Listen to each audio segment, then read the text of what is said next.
I saw this story dealing with Marla Gibbs.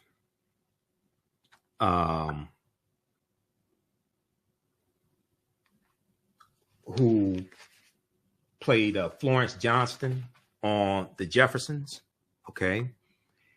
And she was Mary Jenkins on 227. I saw this article from AtlantaBlackStar.com, and I posted it on our Facebook fan page, The African History Network, when this article came in. And this article came out November 3rd, so it was before the midterm elections when I posted it. It got thousands of likes on our Facebook fan page, The African History Network. I also posted it in the World Facebook group that I'm in.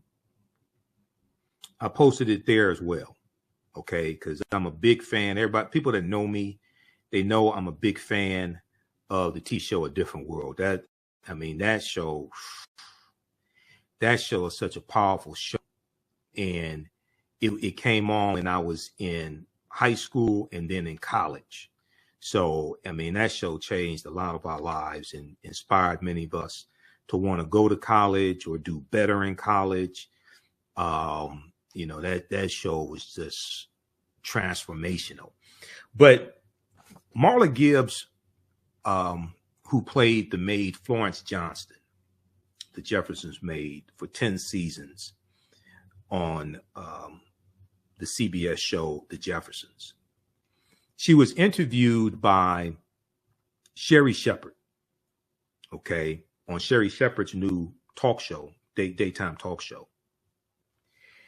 And Marla Gibbs revealed that the producers of the show 227, which aired on NBC, wanted her to be a single mother raising a daughter. They did not want her to be married. And Marla Gibbs said that she said she told them, I will not do the show man. I will not do the show without a man. And she explained how she had to fight to portray a married African-American family. And she fought to have an African-American husband on that show. And I liked the show 227. I watched the reruns on Hulu. It was a really good show. I think it was better before Jackie Harry left. She also talks about how she fought to have Jackie Harry on the show play Sandra as well. Okay, so this is a fascinating story here. The legendary Marla Gibbs, who I think is underrated. She's 9 years old. She just got her star on the Hollywood Walk of Fame. I think Marla Gibbs is still underrated. Okay, but the legendary Marla Gibbs appeared on the Sherry Shepherd show, where she received praise for her beauty and groundbreaking career in entertainment. Now, the actress, best known for playing housekeeper Florence Johnston, now they misspelled her name, her character's name is not Florence Johnson, it's Johnston with a T. Okay, but we forgive AtlantaBlackStar.com. They do some good reporting. The actress best known for playing housekeeper Florence Johnston on the beloved sitcom The Jeffersons also played Mary Jenkins on 227. She was recently cast in season 19 of Grey's Anatomy. Grey's Anatomy is still on the air. And the Snoop Dogg produced film Bromates. Now, Sherry Shepherd was present when Marla Gibbs received her star on the Hollywood Walk of Fame in July 2021. And Marla Gibbs said, "Oh, it was so fabulous." Gibbs said of her, "A big day. I never expected it. That was all Regina's idea," referring to Regina King, okay, who played her daughter Brenda Jenkins on the show 227. Here's a picture of Marla Gibbs here, 91 years old. Now, Marla Gibbs was also on the episode of at least one episode of the TV show A Different World, she played the principal at the school that Whitley was a substitute teacher at. If you remember in season 6, she played the principal of the inner city school. Okay. They also had an episode in season 6 with Billy D. Williams on as well. Okay. And we know that Billy D. Williams had a cameo on the Jeffersons, and Florence Johnston was Billy D. Williams' biggest fan, right? Okay, so Sherry Shepherd clarified that fellow star Regina King was responsible for getting everyone on board with getting Marla Gibbs a Hollywood star. She said, quote, "They turned us down the first year," said Marla Gibbs, who feels much younger than she is. She said, "I think somebody got that wrong. I'm 30. I'm 30 years old," said the woman who jokingly turns that age every year. She turns 30 every year. It sounds like Jack Benny turned 39 every year. So Sherry Shepherd reminded the audience that Marla Gibbs brought the idea of the show 227 to Jefferson's creator, Norman Lear. It was Marla Gibbs who brought the idea of the show 227 to Jefferson's creator, Norman Lear. And Norman Lear was the developer of the TV show Good Times, which is created by Eric Monty and Mike Evans, or Michael Evans. And Michael Evans was the first Lionel on the Jeffersons. And Eric Monty and Michael Evans were writing partners. And when you watch the Good Times at the end of Good Times, when they show the credits, every episode it says created by Eric Monty and Mike Evans. And the character of Michael Evans, the youngest son, is named after Mike Evans, co-creator of Good Times, who was the first Lionel on the Jeffersons. Now, Marla Gibbs then revealed that the show 227 was initially a play that ran for 6 months, and she starred in the play as Mary Jenkins. It was seen by Brandon Tartikoff, who was the president of NBC from 1981 to 1991. I remember when Brandon Tartikoff was the president of NBC. And when The Cosby Show came out in 1984, NBC moved from last place to first place. They had The Cosby Show, then they had Family Ties, they had Cheers, they had Golden Girls, 227, Miami Vice, but The Cosby Show, that show was so phenomenal. It took NBC from last place to first place. You just had 3 networks then, okay? NBC, ABC, CBS. Marla Gibbs said, so when Norman Lear finally came to see it, which I had invited him, but then he heard about it, he said, I hear you have a good play. I said, yeah. He said, well, I want to see it. I said, well, you better come tomorrow because we're closing. Okay. Now, I don't know if she ended the sentence by saying child. Okay. Because we're closing child. Because on the TV show 227, oh my God, I haven't heard so many honeys and childs since, probably maybe when I was in Mississippi when I was 6 years old or something like that. I don't know what. That show has like a down home Southern feel to it with Helen Martin playing Pearl Shea, the veteran actress Helen Martin, who was Weeping Wanda on Good Times. And you have Elena Reed Hall, who was Susan on Sesame Street, who was Gordon's younger sister, Susan on Sesame Street, Elena Reed Hall. Now, due to their first and legendary series, Norman Lear offered, the Jeffersons, Norman Lear offered to also produce 227 with Marla Gibbs.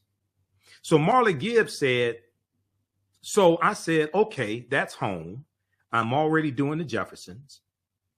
But check this out. Now, this is the same thing that Norman Lear and the white people who controlled Good Times did to Esther Rolle. I'm gonna give you some background history on this.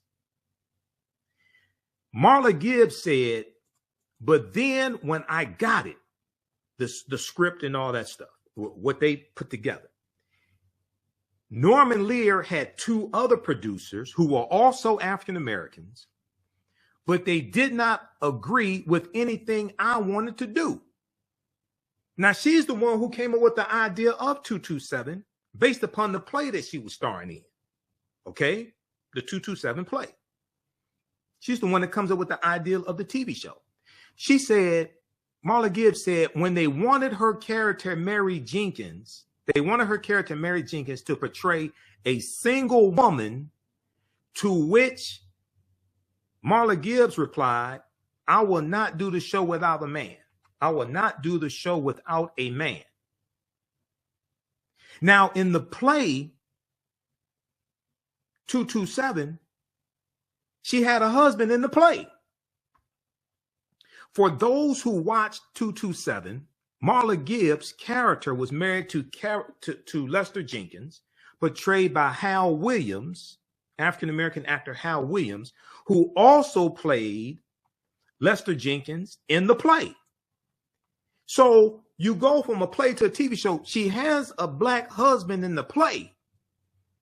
But Norman Lear, you want her to be a single mother raising a black child. You want to cut the black man out like you did John Amos when you fired John Amos at the end of season 3 of Good Times because you didn't like the portrayal of a strong black father. You wanted a buck dancing Negro like JJ. You didn't like the portrayal of a strong black father, Norman Lear.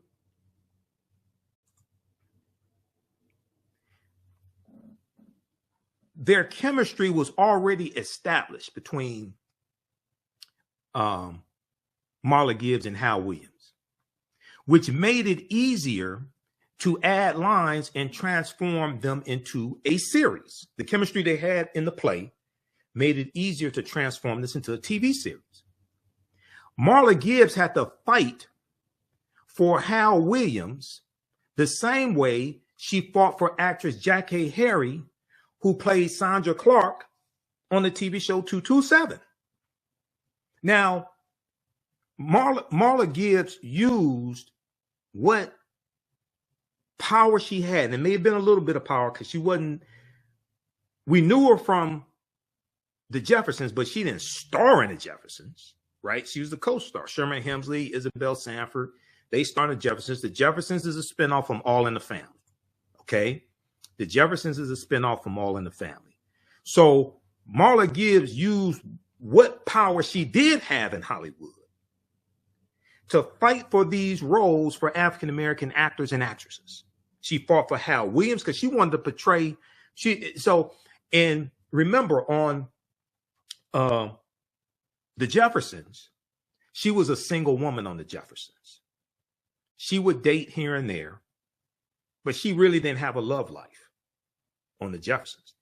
And she wanted to portray a married black family. So she had to fight for this. So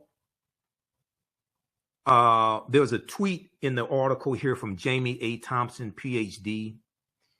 Next to Abbott Elementary, I love 80s episodes of 227 with Marla Gibbs, Jackie Harry, Hal Williams, and the young Regina King. It's bringing so much realness. Okay. What did you use to put on that perfume, a spray gun? The interactions they were friends in real life, Marla Gibbs and Jackie Harry. Okay. But the interactions between them on the show was classic. Okay. It's similar to Red Fox and LaWanda Page, Aunt Esther, who were actually friends in real life. It's similar to that. Okay. So Marla Gibbs said, I fought for him, referring to Hal Williams. I got him, and then Jack Hay came in, and she did an audition actually first for Rose Holloway, who was Mary Jenkins' best friend, who was played by Elena Reed Hall, who played Susan on Sesame Street. Okay, Gordon's younger sister, Susan. But then Jackie Harry asked if she could play Sandra, and we said yes. She did, and she was hysterical. Jackie Harry played that role, and Jackie Harry blew up from that character of Sandra Clark. So much so, I remember when Jackie Harry was a guest host of The Tonight Show, Johnny Carson's The Tonight Show, before when Johnny Carson was still hosting the Tonight Show. Okay, she was a guest host. It was one of the times when he wasn't on the show, and she blew up from that role of Jackie Harry. She also won an Emmy Award for that role as well. Okay. And then she's going to end up leaving the show 227 to do movies. Things like that didn't work out too well for her. She should have stayed on that show. Because if you notice, as they go into like the third season, things like this, when you watch the opening credits, it'll say special guest Jackie Harry, because she only appeared a few times. I think maybe the third season, she only appeared a few times. And then she was largely just like written out of the script. They tried to give her a spinoff show. The spinoff show didn't work. One of the reasons why the spinoff show didn't work is because what they did, see, this is Hollywood once again, okay? The TV show 227 had character, and it focused on a working class African-American neighborhood where you had a black father, you had a married mother. Now, Rose Holloway, if I remember correctly, Rose had a daughter. If I remember correctly, her husband had passed away. But you still have a reference to marriage. Pearl Shea, played by Helen Martin. Pearl Shea had been married 3 times. Okay. And she's raising her grandson, Calvin. Okay. Calvin Dobbs. But you still have a reference to marriage, and you have this community. When Jackie Harry gets her, they did a pilot episode for the spinoff, which they show as one of the episodes of 227. She goes to New York, and the guy she's supposed to work for, it ends up that job falls through. She's desperate for money. She goes and gets a job working at a health spa,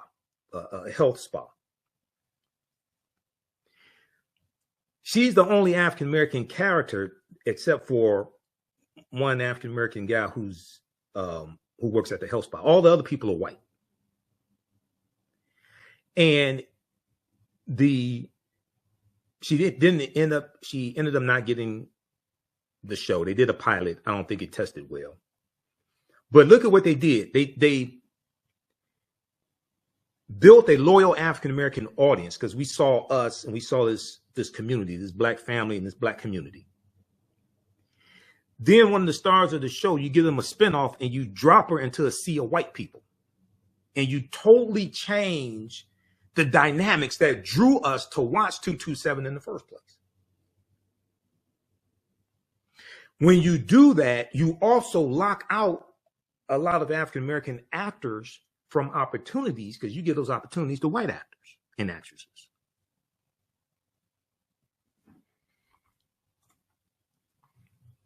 So this is the game that they played. All right, now, in 1987, Jackie Harry became the first African-American woman to win an Emmy Award for Outstanding Supporting Actress in a Comedy Series for 227. Jackie was fantastic in this role, all right? But Marla Gibbs said NBC did not want her to have that role. NBC wanted Cheryl Lee Ralph to play Jackie Harry. And Marla Gibbs had to fight for Jackie Harry to get that role. She said, Marla Gibbs said, quote, "They wanted somebody else, but I said, I want her." Like Uncle Sam says, "I want you." She said, "I want her," because she's going to work.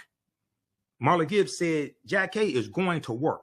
The other person I loved, but nobody would believe she lived in this building. Okay.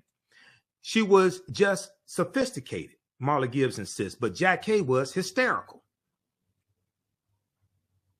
Now, Jack A. Harry's historic Emmy win paved the way for Cheryl Lee Ralph, who's a fantastic actress also. When we first saw Cheryl Lee Ralph in the Bill Cosby, Sidney Poitier movie, A Piece of the Action, okay? And she was one of the high school delinquents, okay? Cheryl Lee Ralph, brilliant, brilliant actress. Jack A. Harry's win for Best Supporting Actress in the Comedy Series, the Emmy win, paved the way for Cheryl Lee Ralph to win the same award in early this year in 2022 in September. As previously reported, Cheryl Lee Ralph won for her role as Miss Barbara Howard on the hit comedy series Abbott Elementary. Jack A. Harry praised Cheryl Lee Ralph for being the second woman to do so and creating a full circle moment.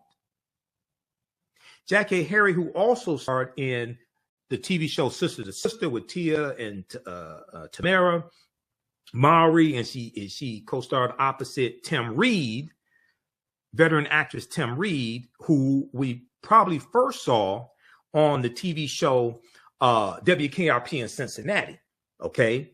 1970s, 1980s TV show about the radio station WKRP in Cincinnati. And there's actually a WKRP in Cincinnati. It's Channel 5. It's a TV station. I don't know if they have a radio station, but they do have a TV station. Okay. So we first saw him as Venus Flytrap, the cool, hip DJ. Okay. That made me want to work at a radio station too. Seeing WKRP in Cincinnati, that made me want to work in a radio station. Okay. And I'm a DJ now. Well, I'm not a DJ. I'm a radio show host, not a DJ. Okay. But we saw him then, and then we saw him on the TV show Simon and Simon as Lieutenant Downtown Brown. Okay. And then he did Frank's Place as well. All right. But he's a brilliant, brilliant actor, very versatile. So he goes from playing a cool guy like Venus Flytrap to playing somebody that's kind of nerdy and conservative, Ray, I think his name was Ray, on 227, one of the parents of one of the twins. So winning my Emmy was a career highlight, but it was also a lonely experience, said Jack A. Harry. She tweeted this along with a photo of herself with the Emmy she won. She said, Jack A. Harry said, for 35 years, I've been the only Black woman to win Outstanding Supporting Actress in a Comedy Series, but that all changes tonight. That all changes tonight. And it's a full circle. It comes full circle. Hashtag Emmys. Now, in a second tweet, the 66-year-old Jack A. Harry confirmed that NBC wanted Cheryl Lee Ralph to play Sandra Clark instead of her. She said, quote, the network originally wanted at the Cheryl Lee Ralph, her Twitter handle, at the Cheryl Lee Ralph to play Sandra on 227, but I got the part and won the Emmy. I got the part and won an Emmy for it. Now, Cheryl Lee Ralph joins me as the second Black woman in this category, and deservedly so. I'm so excited for her hashtag Emmys win. Okay. So that's a great, great story. But you have African-American actresses supporting one another, lifting one another up, fighting for roles for other people, using and you know the fact that Marla Gibbs was able to use what power she had in Hollywood to fight to have a Black man be her husband. That's fantastic. Now that's similar to what happened with on Good Times, okay, with Esther Rolle. Now, the TV show Good Times was a spinoff of All in the Family, right? And sorry, TV show Good Times was a spinoff of Maude. TV show Good Times was a spinoff of Maude. Maude was a spinoff of All in the Family.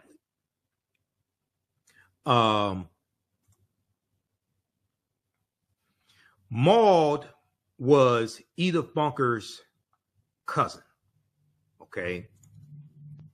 And Maude was played by B. Arthur. And I like watching a lot of those old shows today because you get to see what was going on back then politically and in the culture.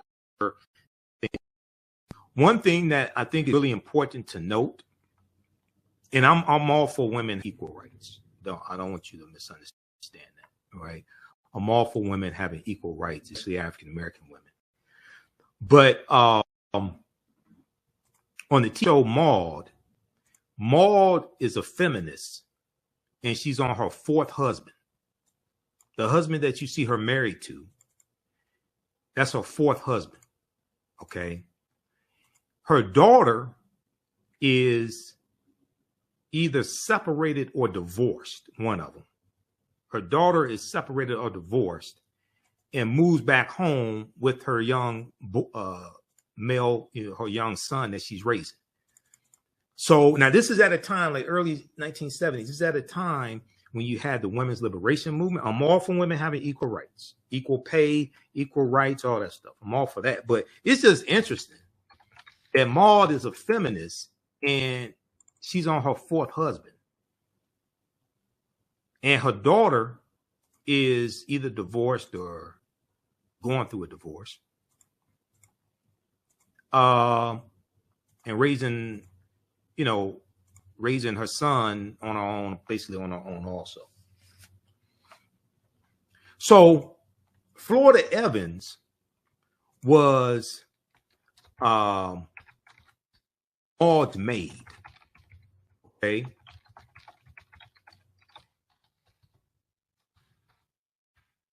Florida Evans was Maude's maid, and she was married to a man named Henry Evans.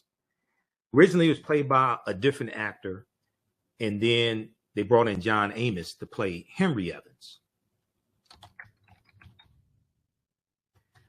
So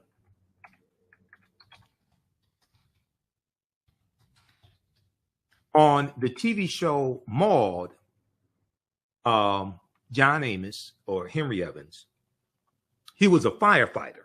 He was a fireman, right? The last episode that Esther Rolle appears as Florida Evans, they write into the storyline that John Amos' character, who was on the TV show Mary Tyler Moore, he was playing Woody, the sportscaster on Mary Tyler Moore. Okay, this is where we see him before. This is before Kunta Kinte. This is before Roots in 1977. Henry Evans gets a raise at work. He's a firefighter. He gets a raise at work. He's making more money, and he wants his wife to stop being a maid. So this is like the last episode where Florida Evans appears. Then, so she gets her spinoff show, Good Times, which is about her raising her family in the projects like the Cabrini Green projects. But the producers of the show and the developers of the show, like Norman Lear, they wanted her to be a single mother raising 3 children. But wait a second. She had a husband when she was a maid on Maude, a black man. She had a husband when she was a maid on Maude. You end her tenure on Maude with her husband getting a raise at work. So they're moving up economically, and he wants her to quit her job working for a white woman. But now that you give her her own show, you want to cut the black man out, Norman Lear.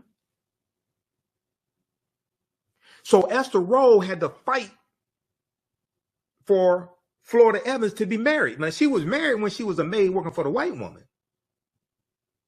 But now she gets her own show, and you want her to be a single mother. Norman Lear.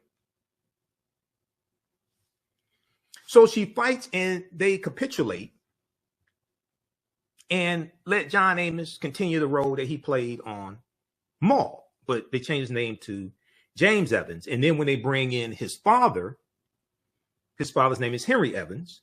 But they had to have his father abandon his family, and they get reunited. Just whole screwed up stuff coming through the lens of white supremacy. Now, it's important to note, Eric Monte and Mike Evans, they were writing scripts and they were writing roles that defied stereotypes. This is why Eric Monte, who's the co-creator of Good Times, this is why he came to Hollywood. Okay, and Eric Monte also wrote the screenplay for Cooley High. And the TV show What's Happening is loosely based on Cooley High, because in Cooley High, Preach, played by Glenn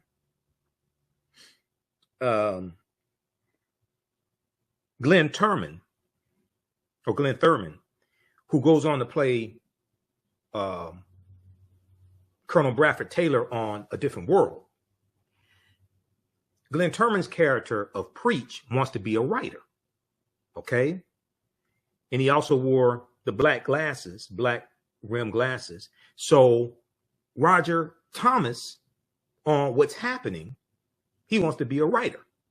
He also wears the black rim glasses also, like Preach in Cooley High. So they give Florida Evans a husband on Good Times, but they give him a 6th grade education. Now, I don't think you can be a 6th grade education. He was a fireman on Maude who gets a raise at work, and he's making more money, so he wants his wife to stop working for the white woman. But when they get their own show, when Florida Evans gets her own show, Esther Rolle, they want her to be a single mother. She puts her foot down and says, "No, I want a black man as my husband." So they said, "Okay, we're gonna give you a black man. We're gonna give him a 6th grade education, and he's gonna have 2 minimum wage jobs, and he's barely gonna be able to afford to pay the subsidized rent in the projects." They give Florida Evans a 10th grade education. And I think it was the 3rd episode, Eviction Day, he has to go get the pool stick out the they didn't even have a closet. They had a drape for what was supposed to be a closet. He has to go hustle to get the rent money so they don't get evicted, the subsidized rent money. And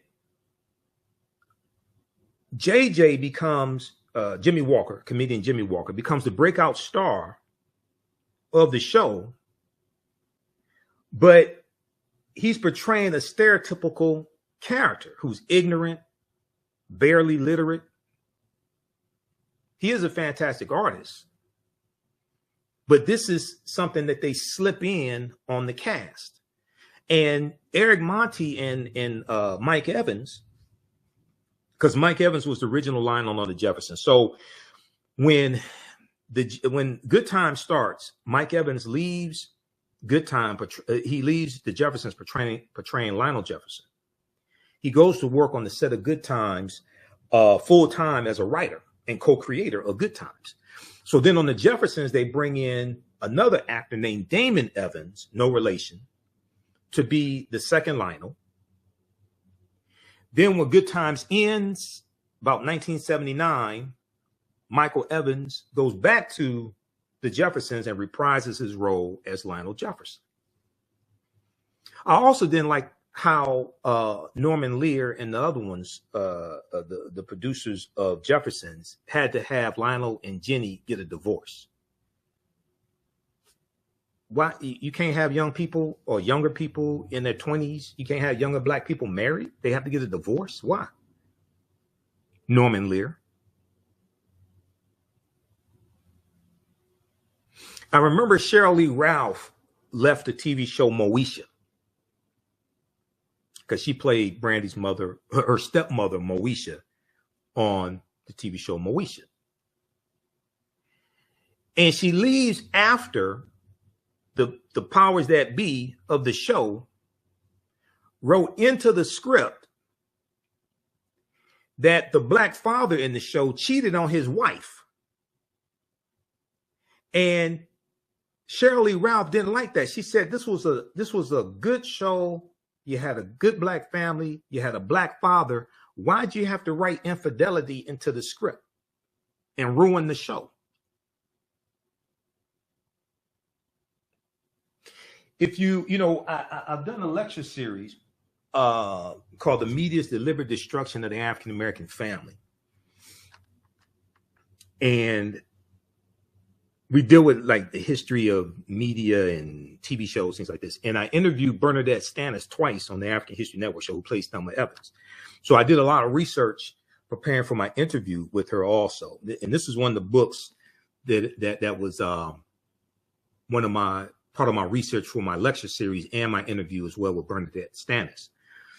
Blacks in American Films and Television by an illustrated encyclopedia by Donald Bogle. Okay, Blacks in American Films and Television. Okay, an illustrated encyclopedia by Donald Bogle.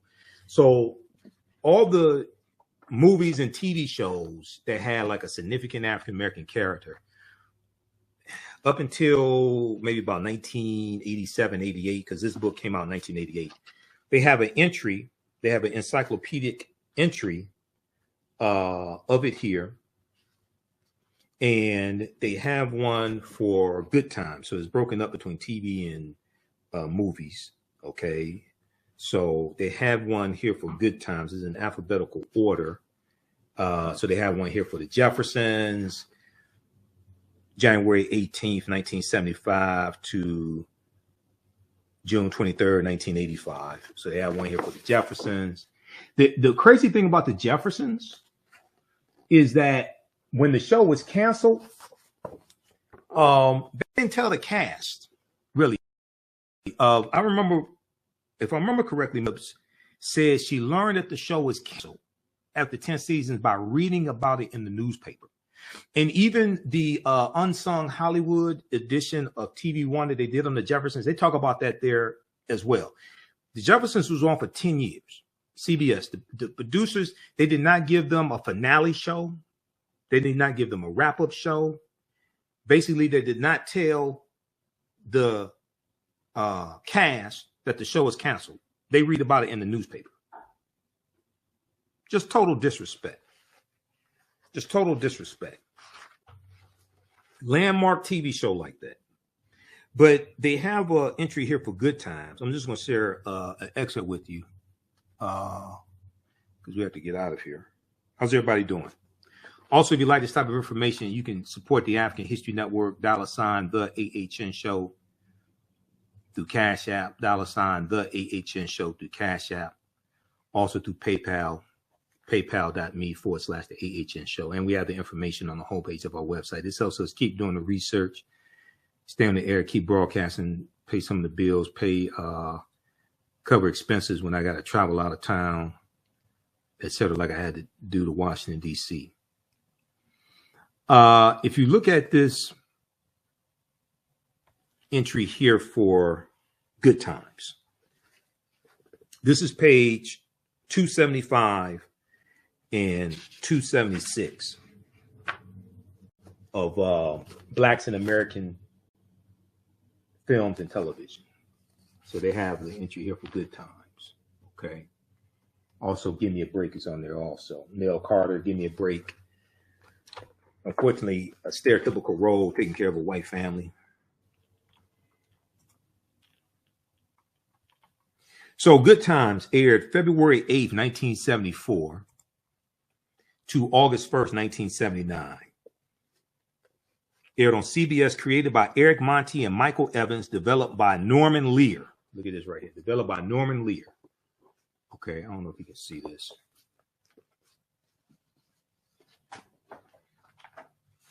This book is coming apart. Developed by Norman Lear. Okay.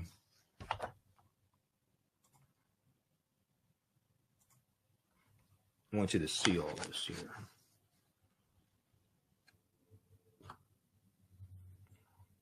All right. CBS, created by Eric Monty and Michael Evans, developed by Norman Lear. So Norman Lear is the one that fired the black father, John Amos. Because Norman Lear said that a black father on a sitcom is not funny. Now, we like John Amos. So, Norman Lear, what gives you the authority to determine for black people what is funny? I just find that very interesting. Let me go back to the picture here. I just find that very interesting. And this is something that Eric Monty said. Eric Monty, so I did a lot of research when I was preparing for my interview with Bernadette Stannis, and also for my lecture series, The Media's Deliberate Destruction of the African American Family. I did a lot of research on different shows, on Good Times, researched Eric Monty.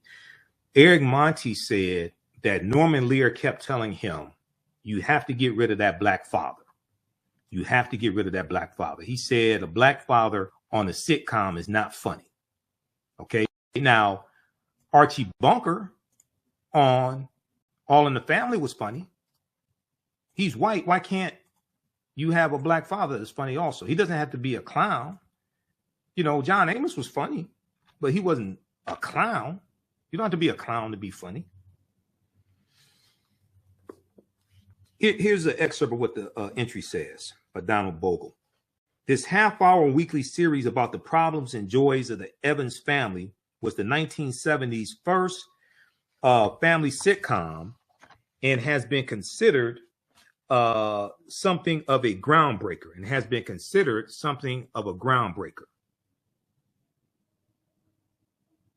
which it was. This was the first depiction really of an African-American family we saw each week. Okay.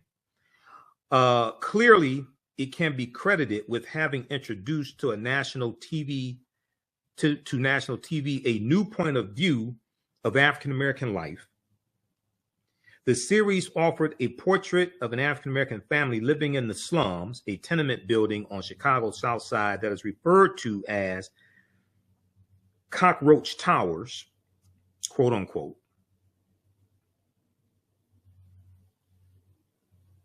Cockroach Towers, and confronted daily with a set of harsh urban realities. Good Times focused on Florida Evans, who played Esther Rolle, who first appeared as the maid on Maude. Her husband, James, played by John Amos, and their three children, JJ or Junior, portrayed by Jimmy Walker, comedian Jimmy Walker, Thelma, played by Bernadette Stannis, and Michael, played by Ralph Carter. As the father searched for a better job, unemployment was a recurring theme. Discrimination and poverty were also dealt with.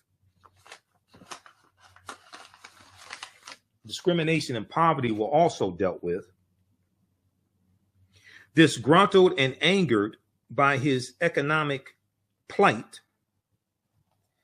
the father, James, announced in one episode, the president said he was going to bring us all together, but no one told us it would be on a bread line.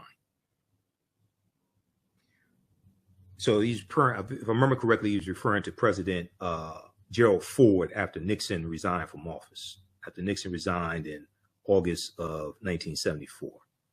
He's referring to President Gerald Ford.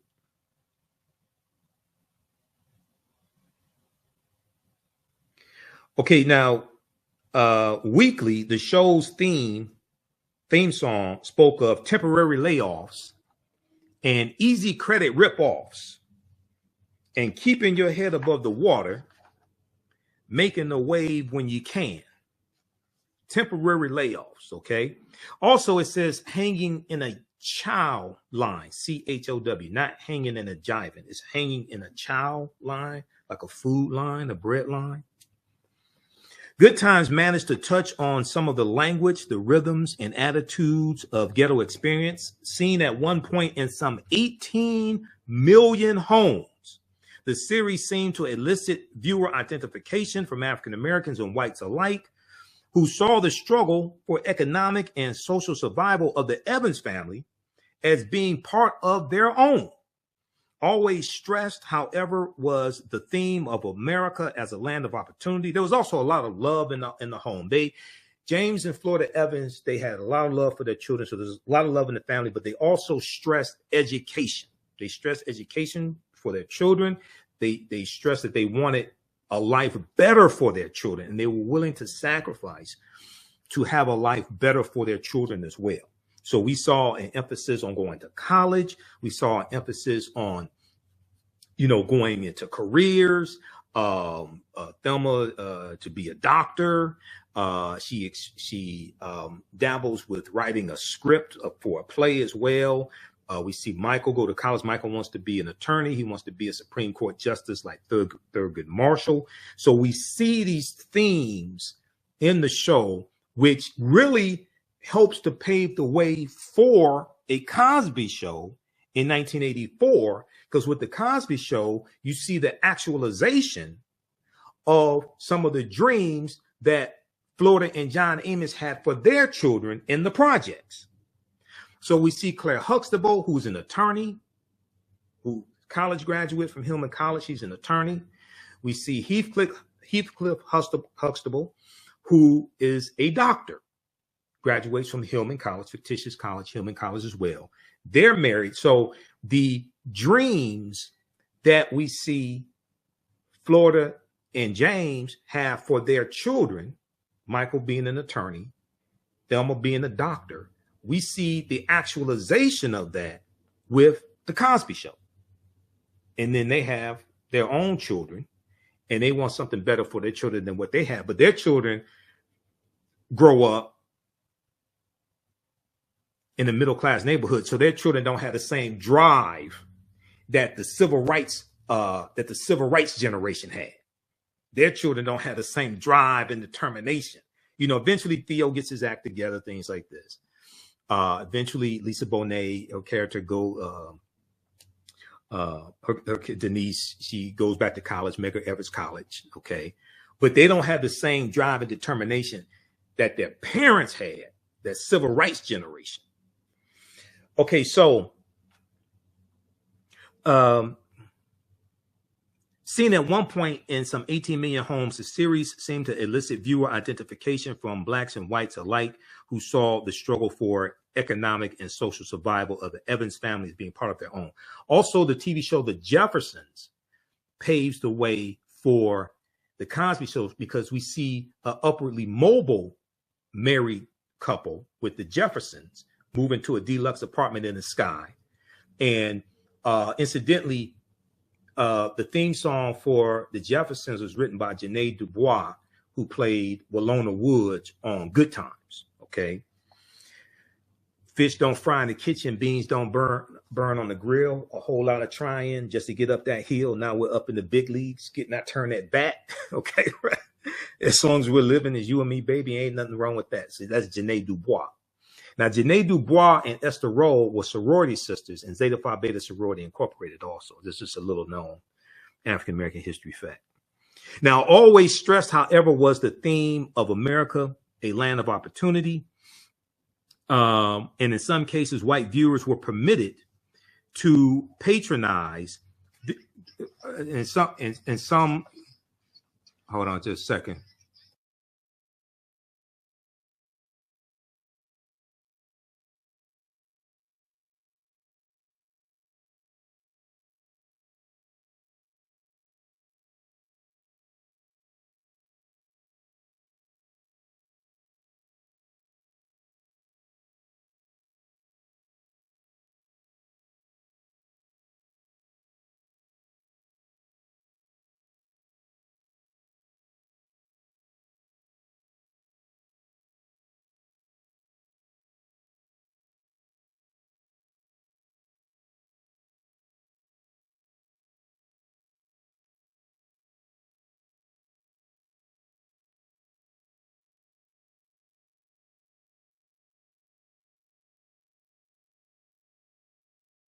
Okay. All right. We're back. We had a clip playing. Okay, now viewed today, the series seems very much a period piece with its shortcomings more than apparent. Too much of its political stand, its determination to confront social problems and ills, strikes us as merely rhetorical. The most biting comments usually coming from the youngest and therefore least threatening son, Michael. Okay, y'all should be able to hear me now. The youngest and least threatening son, Michael, who they called the militant midget when he was younger, but as he grows older and goes to college and becomes more threatening, they stop calling him militant. Notice that he's called the militant midget when he's younger, okay? And he's smarter than JJ. And Michael studies Black history, and he's into Black pride and things like this, okay? There's an episode where he talks about Black History Week or Negro History Week. There's an episode where he talks about the Nation of Islam newspaper. Muhammad, I think he refers to it as Muhammad Speaks. Okay, so you get all this coming from Michael, not JJ.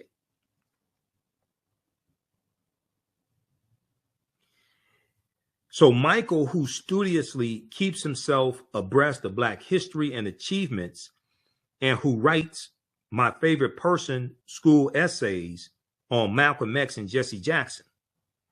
Had the older Evans children been blessed with more serious attitudes or insights, the series might have really attained the socially committed, quote unquote, socially committed goals it wanted us to believe it sought. Instead, poor Thelma was used for the most part as a backdrop for jokes or for showcasing the problems of other family members. Worst was the fact that the oldest Evans child, JJ, seemed barely literate. Repeatedly, the audience was reminded that JJ was an artist and supposedly talented young Black man trying to find a way, but Jimmy JJ Walker failed to communicate any type of artistic intensity or perceptivity, let alone something as fundamental as intelligence. What he became best known for was his trademark expression, dynamite, and his coon antics, Donald Bogle's term, not mine, quote unquote, coon antics, which were throwbacks to Step and Fetch It and Willie Best, but without any of the former's nihilistic poise or the latter's slyly acute sense of timing. Perhaps the most telling comments on JJ were made by Esther Rolle to Ebony Magazine. Now, this is Esther Rolle, who plays Florida Evans, who knows more about this basically than anybody else. And this is what she had to say about Jimmy J.J. Walker. About Junior, James Evans Jr., JJ, okay? I don't think she's attacking Jimmy J.J. Walker. She talks about the change in his character and how the TV show started out being and what it ended up being. Esther Rolle said, quote, "I resent the imagery that says to Black kids that you can make it by standing on the corner saying dynamite. He's 18 years old, and he doesn't work. They do give him a job at the chicken shack, the chicken delivery place. And then at one point, he's working as an usher at the theater. He's 18 years old, and he doesn't work. He can't read or write. He doesn't think. The show did not start out to be that. The show did not start out to be that. Little by little, they have made JJ more stupid and enlarged the role. So they gave him more airtime. Is this because this becomes a huge hit? Okay. At one point seen in 18 million homes. That's unthinkable today. Most TV shows today are not seen in 18 million homes. And then there was they had the Good Times trading cards, like Topps baseball cards. They had the Good Times trading cards.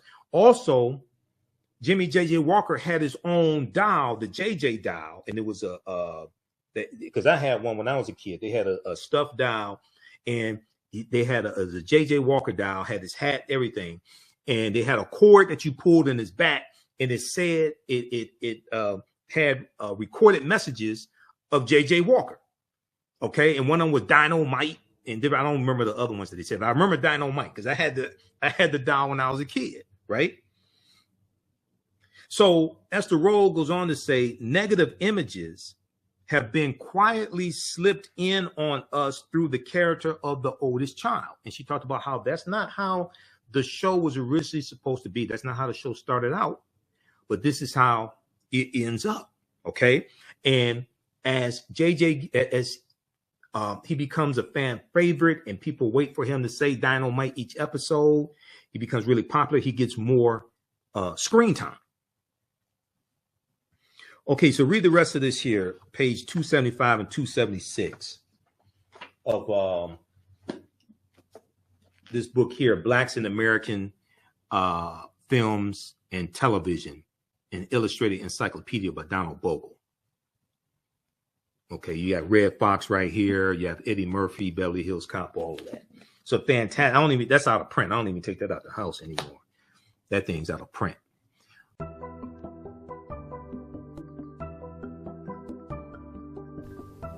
Hotep, everybody. This is Michael Imhotep from the African History Network. Our Black Empowerment Friday weekend sale is on right now. We have a fantastic promotion for you. Get our bundle pack of 2 online history courses that I teach, as well as my 15 lecture downloadable bundle, African History Awakens the African Mind from Mental Death. These are both from me, Michael Imhotep. They're on sale right now for only $100. That's 76% off.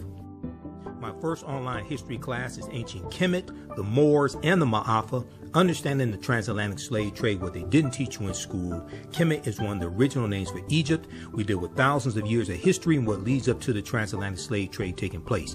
I do a PowerPoint presentation. We have book references, articles. There's about 100 articles that we cover in the class, over 200 slides that I put together as well.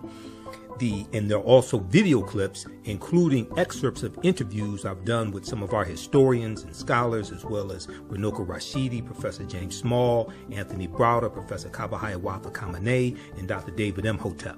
In the second class that I teach, it's called Black Resistance Movements from the Haitian Revolution, the U.S. Civil War, Civil Rights Movement, and Black Power Movement, 1800 to 1968. And we dig in deep and look at history chronologically from 1800 to 1968 and look at what leads to the Civil War taking place.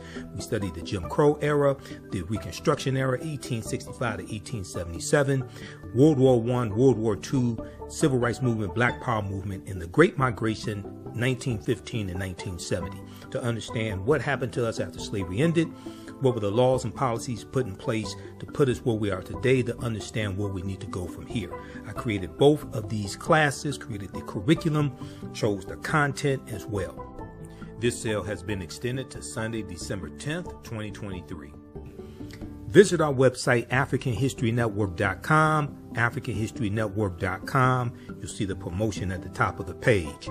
As soon as you register, you can start watching the content. You can join us for our next online class live Saturday, December 2nd, 2023, 2 p.m. Eastern Standard Time. You can watch all of these classes on demand, and even after the course is over with, you don't lose access. Register right now, order right now. Visit our website, AfricanHistoryNetwork.com, AfricanHistoryNetwork.com. This sale has been extended to Sunday, December 10th, 2023.